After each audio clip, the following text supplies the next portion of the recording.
Donna? Hi, how are you? Hi, Donna. I'm good. I was just giving a brief background on you, um, and I was just letting them know that you've got 20 years experience conducting qualitative and quantitative research in the areas of criminology and health. Since 2009, you applied scientific research background to your interest in the survival of consciousness or life after death. That's me. And just to broaden that out for our guests that are listening, you founded Metaphysics Research in 2009 to study mental and physical mediumship and other phenomena to increase awareness about the true nature of reality. And your primary intent is to help people understand how they can use spiritual energy to enhance the quality of their lives. Which, later on in the interview, I would like to go to you telling us more about your research and how Medium 7, your book, came to be and the case studies and all of that. Sure, happy to do that. Okay. Well, let's see. First off, in my interest, I would like to know what made this transition happen. What brought you from the research aspect over to metaphysical research and really pursuing this to the point of doing case studies and publishing a book? Okay, well, I guess that's a good question. A good place to start is all at the beginning, and I would just say that although I'm not a medium myself, in the early years, probably starting at the age of 10, had my own spiritual experiences. So I almost hesitate to say that, everything just started sort of, let's say, 10 years ago, because I'd almost say throughout my whole life I was having spiritual experiences, not a medium who would do this professionally, but so had sort of that predisposition to sort of wondering what really is the nature of reality, but specifically an incident that happened to me probably more into my early university years, probably just in my early 20s.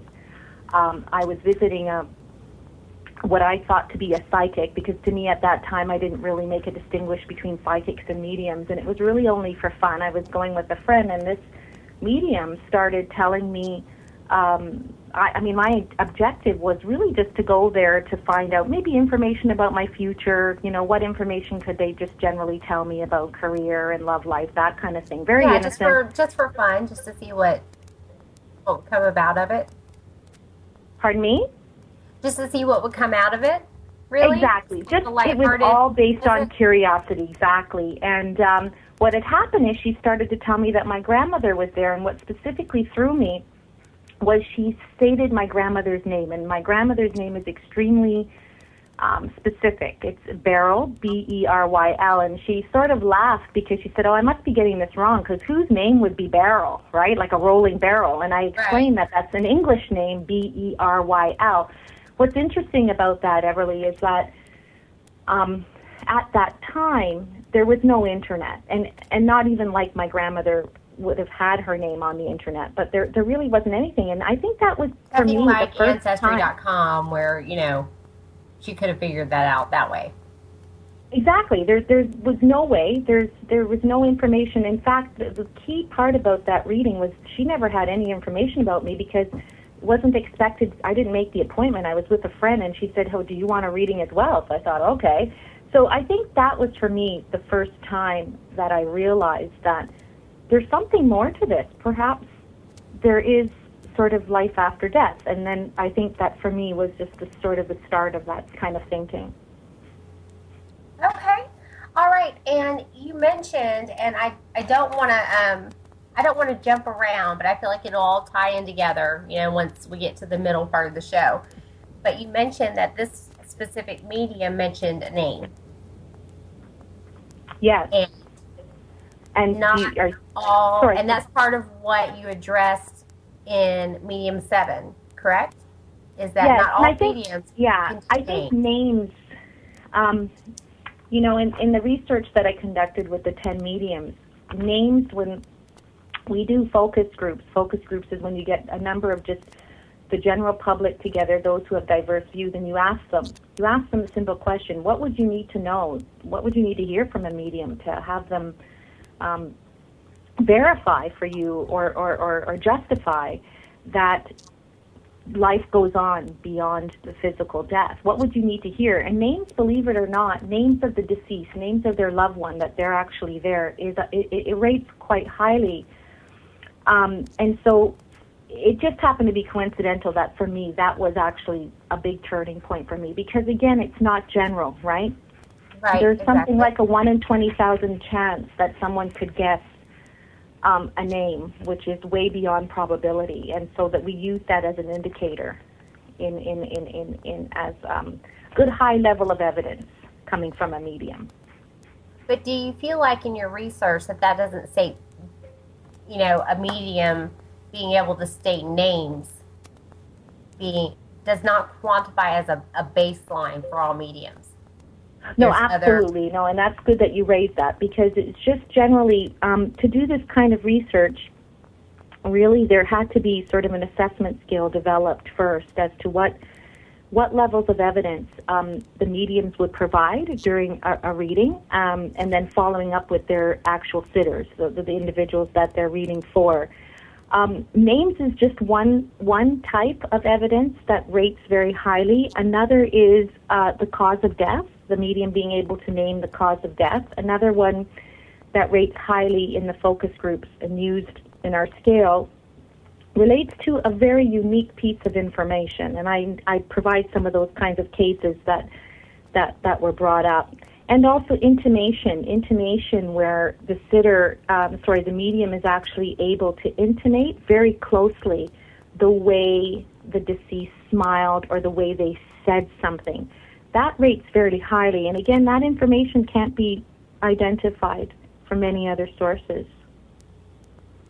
And just to clarify, those things that are very low level of evidence are things that are very general, saying things like, your mother is with us and she loves you. That's what we consider it's almost, we score that as no evidence, because it's far too general and it's not specific and it's not a demonstration of evidence of survival of consciousness. Okay. Whereas to someone that can say, okay, I have a picture of thinning hair, but a big smile, and I interpret that as cancer, but the person was ready to go, so you need to know the person was happy or is happy now where they're at, more so than where they were when they were sick. That being confirmed is a higher level of validation. Sorry, it's hard to hear because I think there's a bit of a breakup on the call, I think, a bit. So were you saying that they were seeing that the person was smiling? Yeah, I was just giving you a for instance. So it would be a higher awareness or a higher rating, as you said, of mediumship. If someone could describe a certain person, how they felt about their death, and then confirming maybe facial characteristics or personality characteristics, and combining all these little puzzle pieces. Yes, would be and perhaps level. I could give you an example of what we would score as high level of evidence. For example, in a situation, I describe a case in the book about how very unique this situation was, where the medium was actually able to describe the contents of a pitcher above the sitter's fireplace. The sitter had lost her husband, and the medium was able to describe that there was a glass that the husband who was deceased was holding, and that everyone who walks through the house thinks it's beer. But the husband, only the husband and the sitter knew that it wasn't beer, it was just a glass of juice. That's what we consider high level of evidence. Because it's so unique and it's so specific that there's just no other way that they could know that. So the description that you provided, for example, about the smile and that kind of thing would probably be score much lower, and not because it might not be helpful to the sitter. So we want to separate just a general reading versus what we call test mediumship in research, right? Because the whole idea of this research is to be able to determine if there is life after death. So we use much more stringent levels of evidence. So it's not to say that when mediums provide any other evidence other than that, it can sometimes be very useful for the sitter, but it's not necessarily scored very highly to be determining survival of consciousness. So I just wanted to clarify the distinction there. Right. So as far as your research goes, it wouldn't score very high. That's exactly that's right. Because we have so much. We have the burden of proof against us, right? Because there's so many rival theories and good skeptics. I mean, skeptics bring up things that, for example, if we don't have very high levels of evidence, we know that there are views that psychics and mediums are not getting information from discarnates being spiritual entities without a physical body. They could be saying that they're just reading the minds. So if we don't create certain very, very high standards, people are just going to say your research is suggesting that people are reading minds. Or do you see what I'm saying, Everly? There has to be that. You have to be very, very careful in how you rate things and the steps you take to make sure that everything is done unbiased. Exactly. And I think just the reviews that I read on your book, Medium 7, which I didn't even read until a few hours ago because I had gone through some other things. I had gone through YouTube and other sources, but on Amazon, I believe it was Amazon, that I saw the reviews for your book and just raving reviews about how the case studies really represented the scientific aspect of it and how the metaphysical end was tied into it, but it wasn't a biased case study as a whole. Which I think is really, really important because it's hard to find books, in my opinion anyway. I don't know about the rest of my co-hosts, but it's hard to find books that aren't one side more so than the other. Yeah, and absolutely, and it's difficult, right? You've got, let's put it this way: it's difficult to prove to people things that they can't see, despite the fact that we right now we're living in what we consider the galactic age, and the galactic age is an age where, for one, we live with wireless. Everything is wireless. We're a population that's driven by things that we can't see. People are on their devices every 60 seconds, and you know what I mean, right? Your BlackBerry or your computer, and it's driven by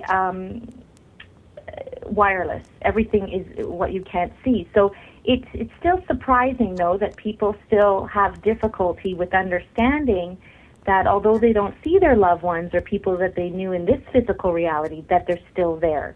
But I think we do have a lot of people are starting to be able to understand that we are driven by the unforeseen world, the unseen world. And I think that some of this information has to be stringent enough because we're making extraordinary claims. Yeah, and I like that the way that you present that. You know, the world is starting to realize that it's not always, trust with your eyes, not with your heart. Absolutely. And you know what, too, I think, Everly, is that people are having a lot of spiritual experiences. So I will still get very skeptics who will write, said, I read your book, I'm now moving into a place where I'm understanding a bit more, but A, B, and C still doesn't make sense to me. But what really gets them is that they've, let's say, had an out-of-body experience, and they're trying to relate their out-of-body experience to what mediums do. And I tell them it's not very different. The fact is that if you're having an out-of-body experience, it's just another verification that your soul is, you are a spiritual being just living in a physical body in this reality, and you do you do go to another reality, other dimensions where your soul can continue to create and co-create and reach the soul's purpose. And so people are having so many more personal experiences that they are going to start to really look at this more carefully, because we can't deny when we have our own experience. It's harder to just sort of sit there and read research. If you've never had a dream, you've never had a near-death experience, you've never seen a ghost, or it's very hard. And believe it or not, there are people out there that don't even dream. So they have no spiritual bone in their bodies at all. I get that completely, and I think that's what's really important about the work that you do in kind of closing the gap, because over the past 2.5, 3 years, the gap between people that were strictly, thought it was, all of this stuff was just superstitious, and the people that maybe had some belief but weren't really open enough to it, and the people that were open to it, the gap is closing. No, yeah, I would definitely agree with that. There's just a lot of, especially with the near-death experiences, I would say, and I do talk about that in my book, simply because I felt that although this book was devoted to an assessment of 10 mediums, I really needed to focus also on the complementary evidence, such as, for example, near-death experiences. We're in a time where our resuscitation techniques in the medical field are enhanced, and so people, when they're dead, there's a greater likelihood of them returning to life because of the resuscitation techniques, and they are able to come back. Big cases like Anita Morjani and Eben Alexander, who was a neurosurgeon, have come back with evidence that their souls continued, and they describe things that are verifiable while they were physically dead, and the medical community knew that they were dead because it was all recorded. So all of that information that we have, electric voice phenomena, near-death experiences, out-of-body experiences, energy healing, all complement what mediums have been saying for hundreds of years. Right. So, I mean, now we're in a time where all of the two things that were so very separate, spiritual and scientific, are starting to merge. Absolutely. Very good point. I like that point, because unfortunately they're considered separate. Although I would say some great scientists did study mediumship right after the advent of spiritualism. Many great scientists transformed from their previous work to study this, actually later in their career, when they didn't care about being ridiculed, because it's worth it. And I didn't get to say at the beginning, there's a lot of people want to know why I do this. It wasn't just because I think mediums are fascinating and that I just wanted to look at that. Mediums help us see things we would never have been able to see. They provide a door to understanding the true nature of who we are. Where do we come from? What are we doing here, and where are we going?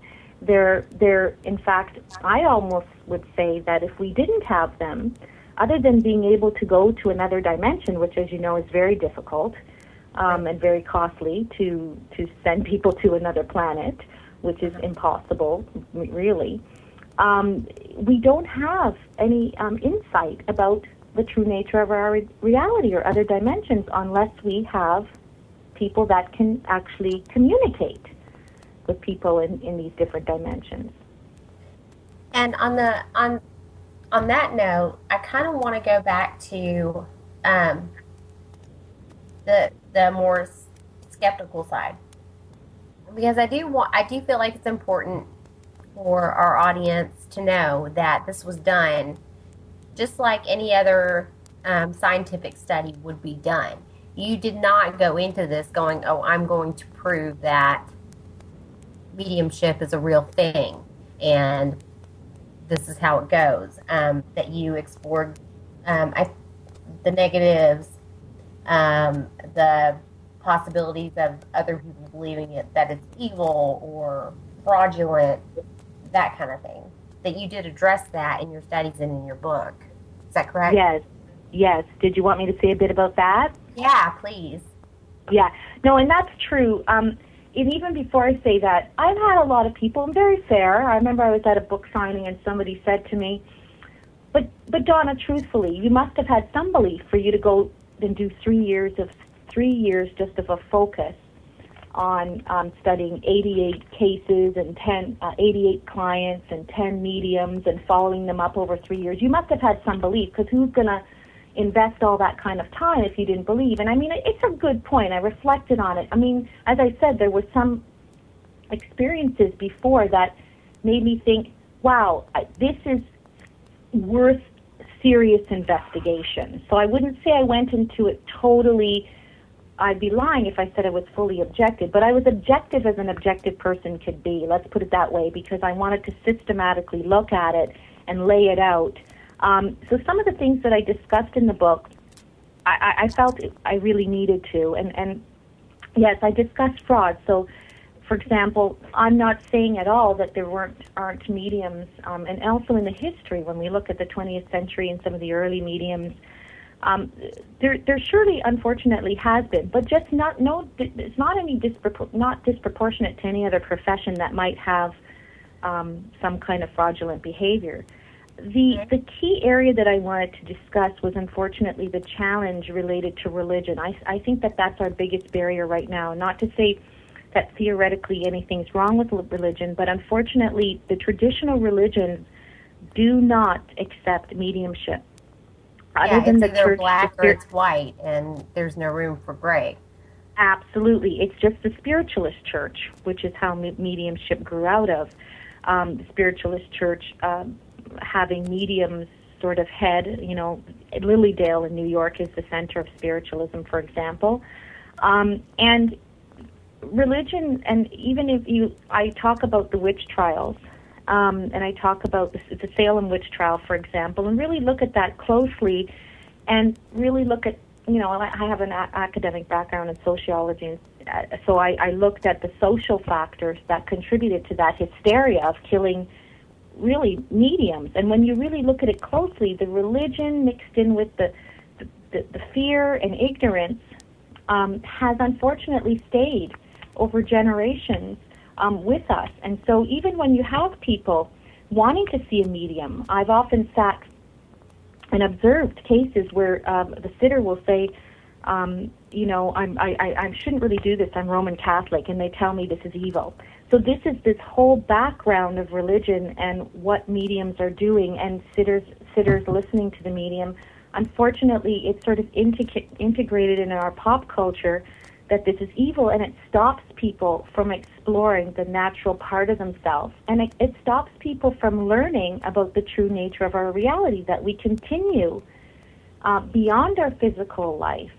And one of the reasons why I think it was so important to bring out the challenges is, yes, to let people know that, there are some problems. There's fraud. Some people expect that mediums are going to give them the answers, but there's a misunderstanding there. Mediums are not responsible for giving answers. They can facilitate information from the deceased or spirit guides or from other higher dimensions, but it's really the responsibility of the person to use that information in a very objective and responsible way. So I sort of lay out all the challenges that can happen with mediumship, but I still make a conclusion at the end that you have to use mediums very responsibly, and that there are limitations with what they can tell you, and that's not just because they're limited, it's because there's many factors that go into what you're going to hear.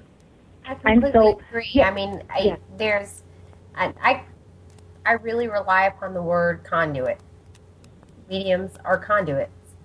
That's right. But we don't control the energy or the messages, whatever you want to call it, that go through the conduit. And that's just how it is. Absolutely. But unfortunately, a lot of people don't understand that, right? That was one key factor we invited skeptics into this research, especially under the controlled situation where I didn't know the I didn't know the sitter, and the medium didn't know the sitter. It's what we call a double-blind study. And when the skeptics came in,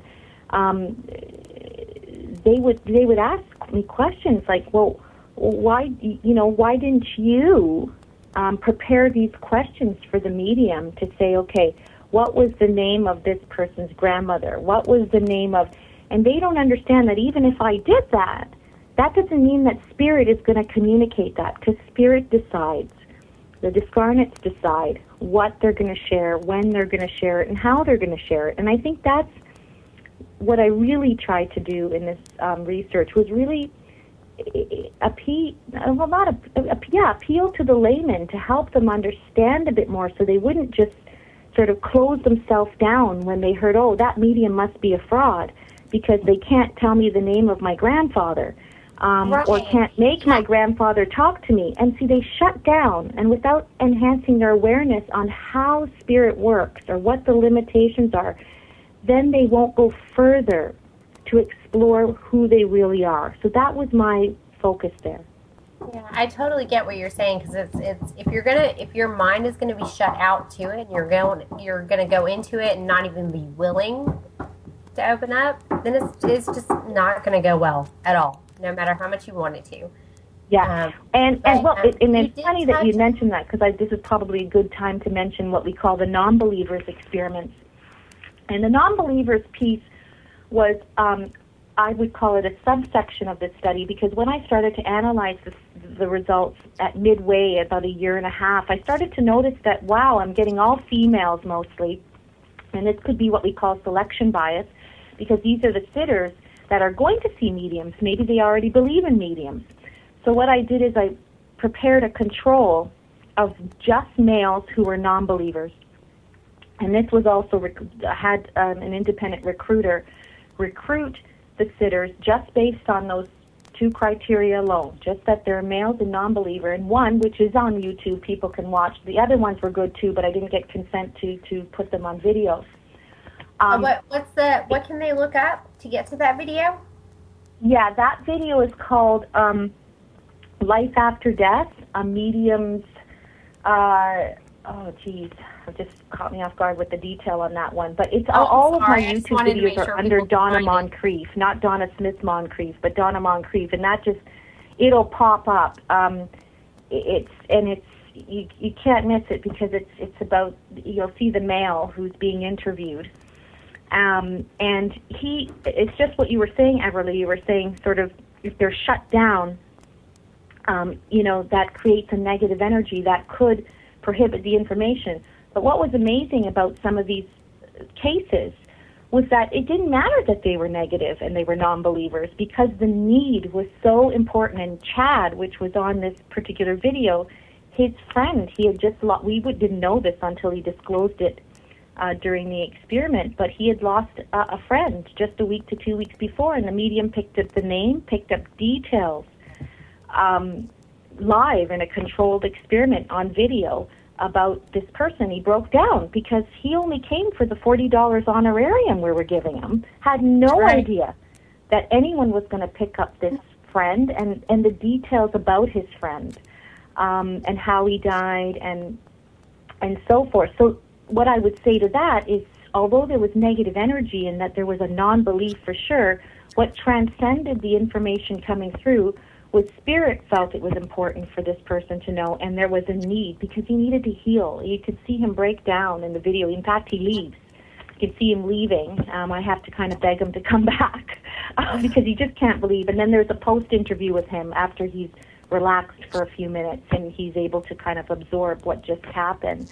So what we do know is that even though you may have negative energy, and you might, it's only one factor. It doesn't necessarily blow the whole reading. No, not at all. But it's kind of like, what I like to call it is parlor tricks. If someone says, "Okay, I'm here. What do you have to tell me?" And you're kind of going, "Okay." Yes. That can be off-putting for sure. Yeah. But then there's other times when It's, people are calling for, okay, I'm considering applying for a promotion within my company. Can you tell me about that? And then it's just overwhelming that spirit comes in and says something about a past relative. And you just kind of have to go with the flow. But if somebody's completely shut out, they don't want to bend either any way. They just want the question that they asked answered specifically. And it doesn't work that way. A lot of the times it just doesn't. You're making. Yeah. Such a critical point you're making. And this is, again, why I go into a whole chapter on 8 different factors that contribute to an enhanced communication in a reading, because people would just believe it's just the medium. In other words, in that case that you just brought up, they would say immediately, if you couldn't answer it, you're a fraud or you're not a good medium, when in fact, again, I found when people would actually ask questions that were not part of what the medium was getting, much lower levels of evidence, almost a no connection, because the medium is just getting information that they get. And I found when the sitters were asking questions, there was no connection.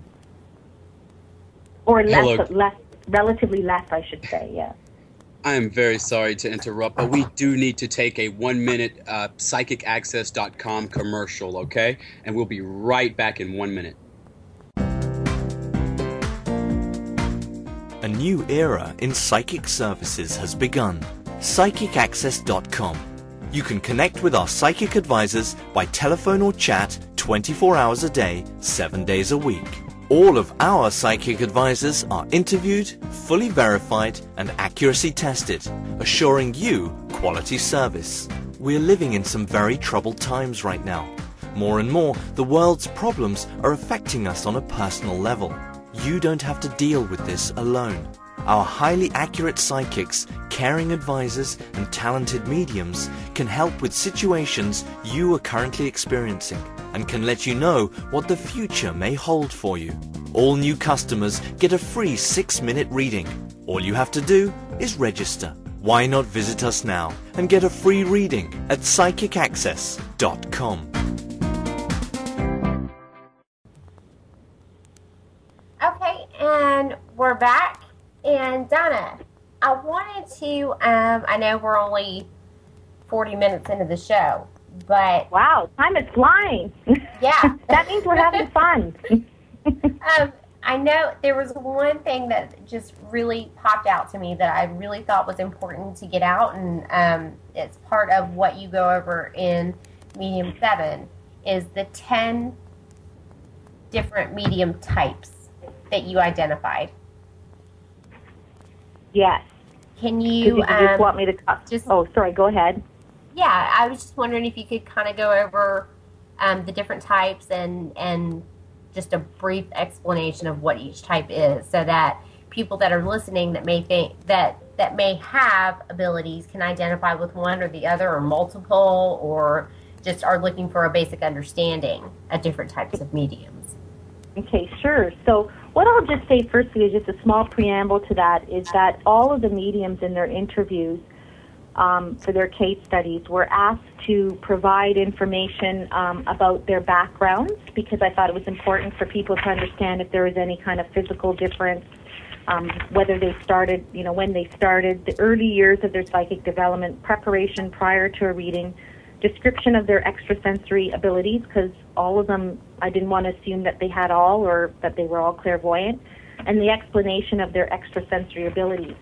So, for example, one of the first case studies, Bro Perkins, one of the things that stands out from him that was different and why I made him a full case study is because he does both. So he can connect with the discarnates, but he also has the ability to read the blueprint, which is like the Akashic records. Not all mediums can do that. And just for the audience, in case they're not aware fully of that, it's this, in layman's language, it's the book of records. Everything that has happened to us as a community, as a society, is recorded in the Akashic records. So really how I go through his background and how he would blurt out things and get in trouble in school, and so you knew that as growing up, he had these psychic abilities. But I try to do my very best to really explain the mechanism, for example, of how he would see the Akashic records, and I describe how he's looking through his third eye and reading it like a movie, which explains to the sitter why they can't interrupt him and talk to him, because he'll miss pieces of the movie.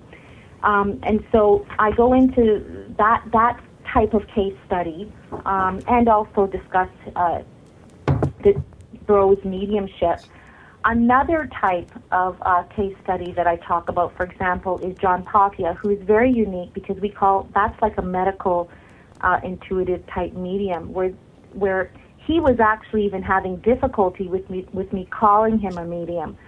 And I said to him, John, if you're going to be in the book, I can't change the title for you, because the title's already Medium 7. So, but just to clarify, I mean, it is difficult to put people in little boxes, but the truth is what he saw, and his is an amazing case, because he was embarrassed that he could see colors, and he thought everybody else could see colors around their heads.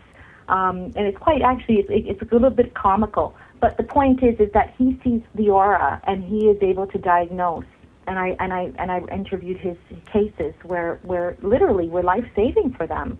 And so through the colors, he's able to diagnose, which is really the form of energy healing. So that's another type of medium. And then Carolyn Mullner, she's in there because she actually exhibits all the types of extrasensory. She uses the clairvoyance, both indirect and direct, as well as the clairsentience, which is like the clairempathy, but also tastes, which is rare for mediums, can get information through taste, and then clairaudience. So with this medium, what that signifies for this case is how basically, although a medium can have all 5 of the extrasensory perceptions, she still talks about how one is stronger than the other, and the others are almost, she asks spirit to help those other ones complement her stronger ones. So that case study brings out the interaction of the different extrasensory perceptions. Right. And then I go on. I mean, there's many different categories, and then I synthesize at the end some of the key trends. Wow. I don't know what else to say, but wow.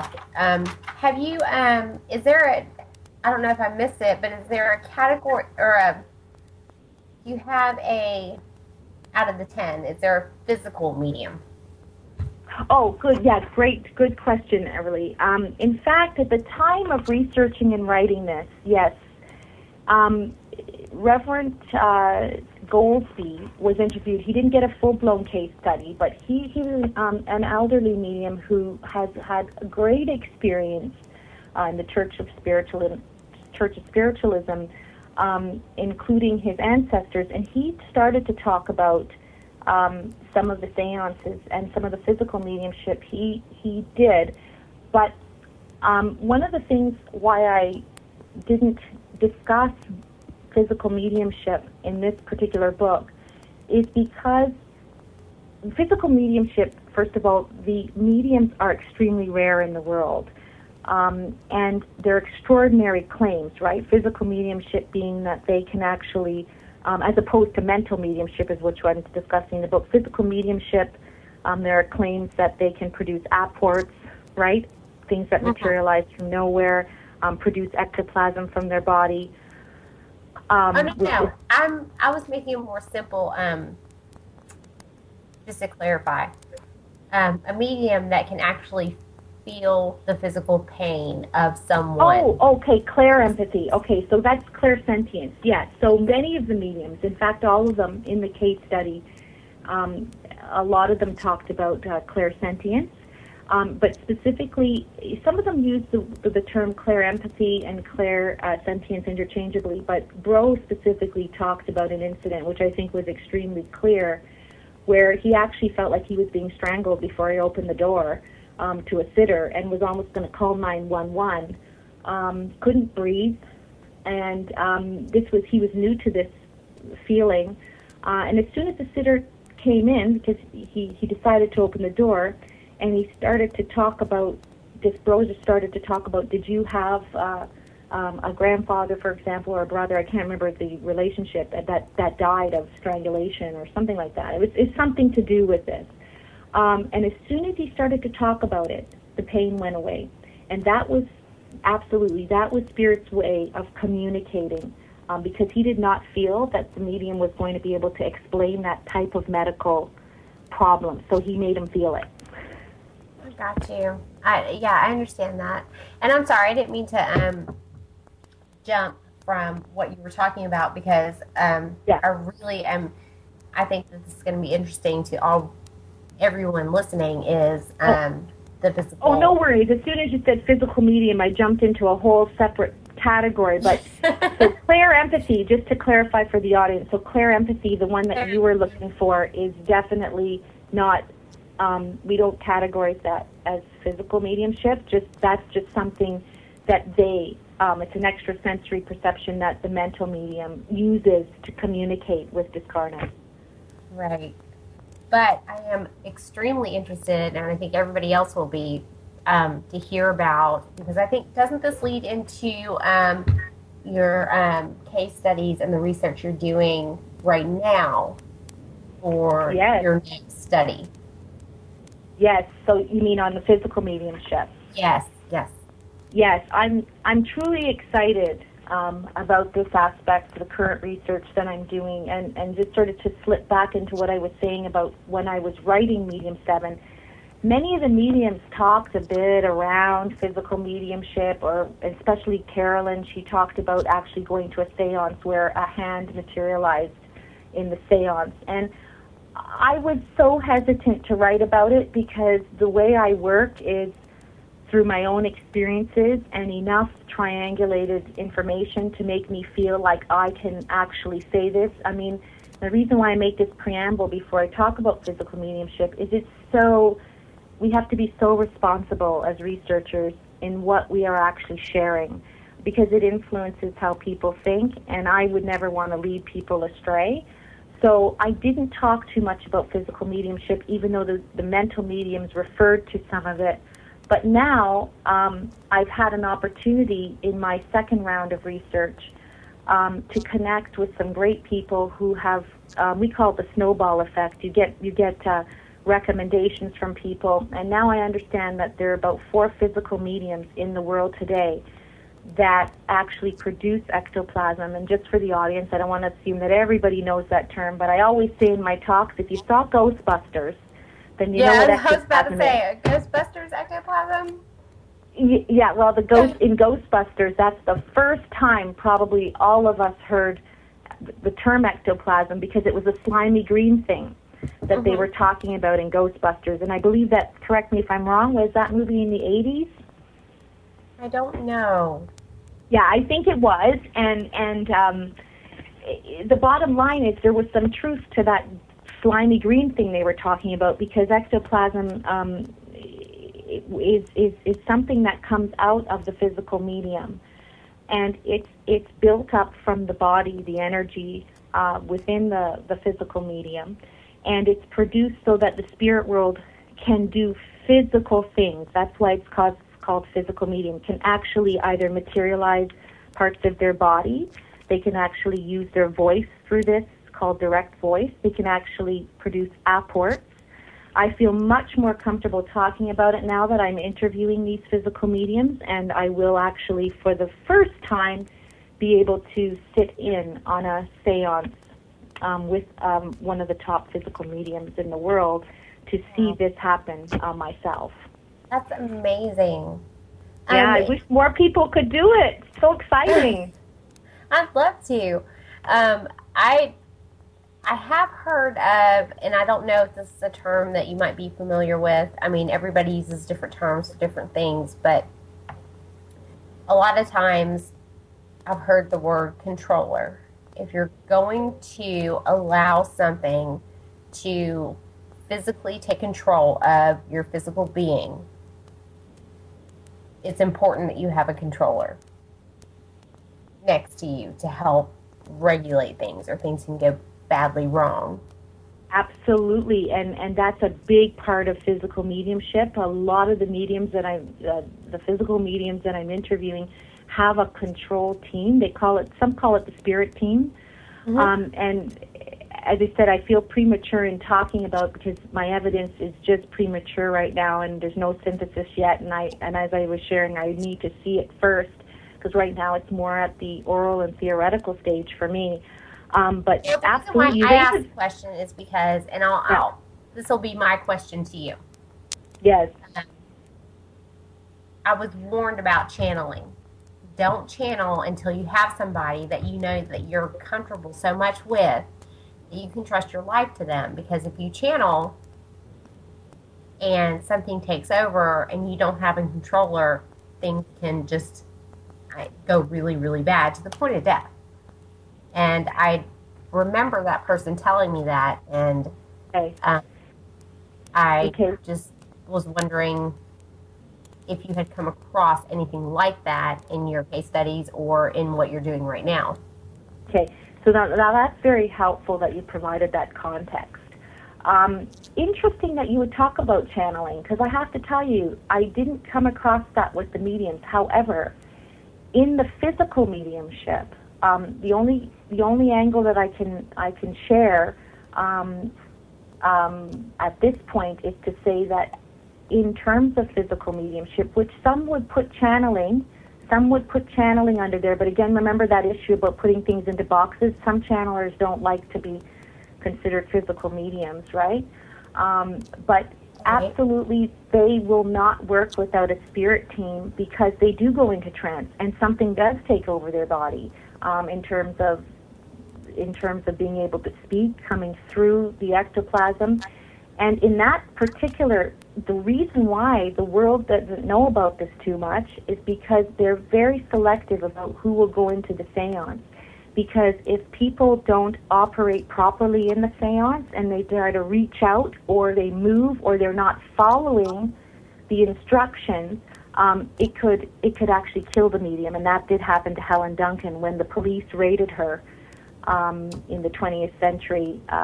She was doing materializations, and police raided her, and which what happened is that created unexpected movement for the spirit team and for the sitters and the energy, and it blew the ectoplasm right back into her body, and she was rushed to the hospital with second-degree burns, which were seen all over the body and were unexplainable and could have only been the ectoplasm. Then she died within 3 days. So, and that, people can look up Helen Duncan. It was a tragedy for this physical medium. But to come back to you in terms of the channeling, I would take a bit of that information and use it to sort of support, at least to say, I think that was good advice in terms of making sure that you have the right supports, not only just through the spirit team, but also with the person on the ground who's ensuring that you are your physical body is protected from what you're going through. Right, and I don't presume that you agree with me about this, but there's a lot of media out there right now. There's a lot of curiosity. Like we said, people are coming into more of an awareness. They're more open to it now. So, but you can't play with it. You have to really pay attention to people like yourself, people that do the case studies and know the ins and outs, what's safe, what's not safe, how to protect yourself. It's not something like tennis. You can't just dabble in it. You can't go into it and be like, oh, well, worst that'll happen is I lose the match. And it's just that, I think that encompasses everything in metaphysical terms. You just really have to know what you're getting into for the safety of yourself and others.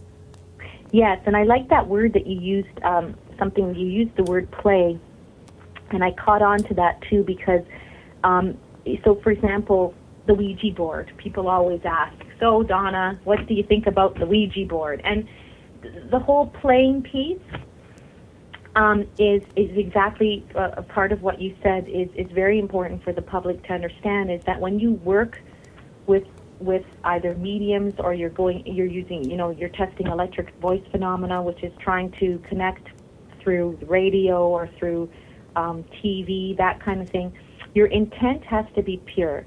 The intent has to be for the greater good of the world. And that, I know my intent is for that purpose only. If you go into it just to play and see if you can connect with demons and you can do all that. Or be a jerk or just, Yes. Spirit will give you that. And there is the discussion of that in the book, that you play, they're going to play with you. And that's unfortunately why the Ouija board has gotten such a bad name, is because people are inexperienced, they're not protecting themselves, they're opening up portals, and they're actually playing. And so spirit comes back and plays, and that playing can become dangerous, unfortunately. And so when people, remember what we were talking about earlier about religion and the negative rap that mediumship had, and that's because it really goes back to your great point that you were making, is that it can't be the intent just to experiment and play and look for ghosts because you want to have a really exciting thriller night. That's harmful, and we can create demonic experiences for ourselves because we create our own reality. And so the intent with going to see a medium or going to do physical mediumship, for example, sitting in a seance, cannot be for fun and games.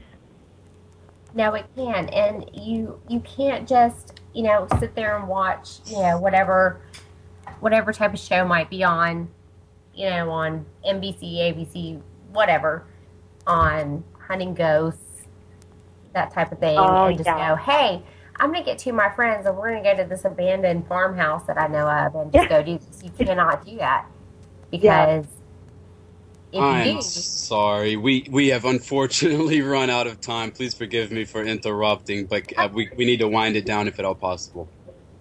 Okay. Well, Donna. Wow, that was fast. Donna? Yes? Okay. Last thing that I wanted to go over with you is your new research is near-death, out-of-body, and physical mediumship. And your website is metaphysicsresearch.com, is that correct? No, it's www.medium7.com. Uh-huh. Okay. All right, and there you can find information on the Medium 7 book, which I think that everybody should read. And also, can they find information as well on what your future ventures are? Because I know you have stuff coming up. Yes, so some of that is going to be posted on my YouTube channel, which is under the name Donna Moncrieffe. Some of the upcoming research on energy healing, also the outcomes of the physical mediumship, and some of my work on past life regression. And hopefully we'll be updating that website very soon. And the name of the book, the full name is Medium 7, Evidence of the Afterlife and Predictions. Okay. All right. And then she's also got a bunch of Mothers Against Drunk Drivers, just, what did you call them before? Photo clips? I'm sorry, I didn't hear your question. There's a bunch of just clips of Donna doing not investigations, but studies on YouTube, and just type in her name and it will show you everything. And there's just so much that you could watch on her and the work she's done. It's incredible. So yeah, and thank you very much for inviting me, Everly. It was a joy talking to you. Oh, it was wonderful for me to talk to you too, and I hope to hear more from you, as your next book comes to be and progresses and all that. Okay, well, thank you very much. Have a good evening. All right, thank you, Donna. Okay, bye-bye. Bye. Hello, my name is Res Miranda. If you're having relationship, career, or life issues, I'm inviting you to experience what it's like to have access to professional, highly accurate psychics and spiritual advisors you can trust to care and help you. Register now to get your free 6-minute reading by telephone or chat. Get answers, get access, Psychic Access, 24 hours a day, 7 days a week. PsychicAccess.com.